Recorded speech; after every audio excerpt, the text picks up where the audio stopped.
In this video, I am going to explain you about the OSI model, which is also known as the Open System Interconnection Model. This was the first standard model for network communications adopted by many companies in the early years.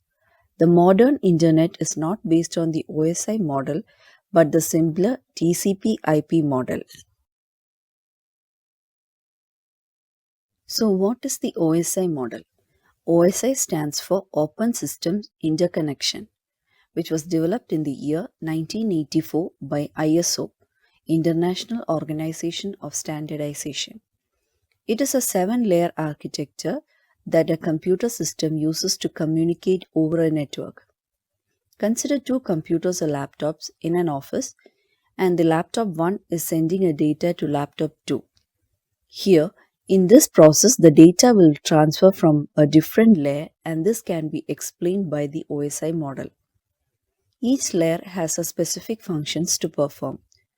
All these layers work together to transmit the data from one system to another across the globe. OSI was created as a framework and reference model to explain the different networking technologies working together and interact. OSI module provides a set of standard tools for networking.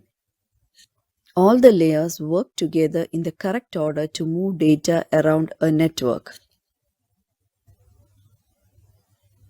There are 7 layers in the OSI model: physical layer, data link layer, network layer, transport layer, session layer, presentation layer, and application layer. And the top 3 layers, application, presentation, and session layers, are together called as the upper layers. Let's go in details of each layer. Physical layer. This is the lowest layer of the OSI model. It contains the information in the form of bits. This layer is responsible for the physical cable or wireless connection between the network nodes. It is also responsible for transmitting the individual bits from one node to another, and when receiving the data, this layer will get the signal received and convert it into zeros and ones and send them to the data link layer. Data link layer. This layer starts and terminates a connection between two physically connected nodes on a network. The main function of this layer is to make sure that the data transfer is error-free from one node to another over the physical layer. It breaks up packets into frames and sends them from source to destination. This layer has two parts: logical link control and media access control. In logical link control, it identifies the network protocols, performs error checking, and synchronizes the frames. While in media access control, it uses the MAC addresses to connect devices and define permission to transmit and receive data. Network layer. This layer organizes and transmits data between multiple networks. The layer has two main functions. The first one is the breaking up of the segments into network packets and reunite the packets on the receiving end. The other function is routing the packets by finding the best path across the physical network. This uses network addresses to route the packets to the destination nodes. Transport layer. This layer confirms complete and reliable delivery of data packets. This layer takes data transferred in the session layer and breaks into segments on the transmitting end, and on the receiving end the segments are reassembled back into the data that can be used by the session layer. This layer helps in sending the data at a rate that matches the connection speed of the receiving device. And error control also check if the data received was correct. If any issues, request again. Session layer.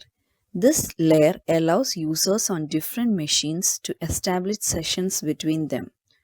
It determines whether it has received all information for the session and if it can stop receiving or transmitting data packets. It also has built-in error correction and recovery methods. Presentation layer. This layer prepares data for the application layer. It deals with how data is presented to the network. It handles three primary tasks: translation, compression, and encryption. In translation, the data is changed to another type so that the computer can easily understand. Compression reduces the data size so that we can send more data in a small amount of time. Encryption encodes the data to protect from the interception. Application layer. The application layer is used by the end user software such as web browsers and email clients. This layer interacts directly with the end users to provide support for email, network data sharing, file transfers, and directory services. Provides protocols that allows the software to send and receive information and present the data to the users. Some of the examples of the application layer protocol are Hypertext Transfer Protocol, File Transfer Protocol, Simple Mail Transfer Protocol, and Domain Name System. Let us explain this using an example. Suppose in an office we have two users. The user 1 is sending data to user 2. So, this data will travel from the upper layers, that is the application, presentation, and the session layer, to the transport layer. The transport layer converts the data into segments and it is transferred to the network layer.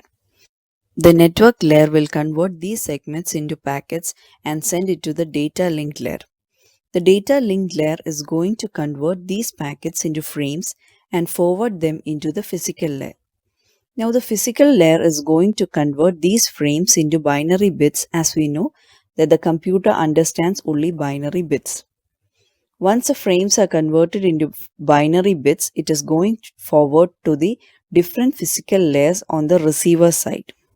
Now on the receiver side, the physical layer is going to forward the binary bits to the data link layer. The data link layer is going to convert these bits into frames and transfer it to the network layer. The network layer is converting these frames back into packets and forward it into the transport layer. The transport layer is going to convert these packets into segments and forward to the upper layers, that is the session layer, presentation, and application layer. Application is the only layer where user can directly interact with the data. Thank you for watching the video. For more details, please visit our website or mail to us.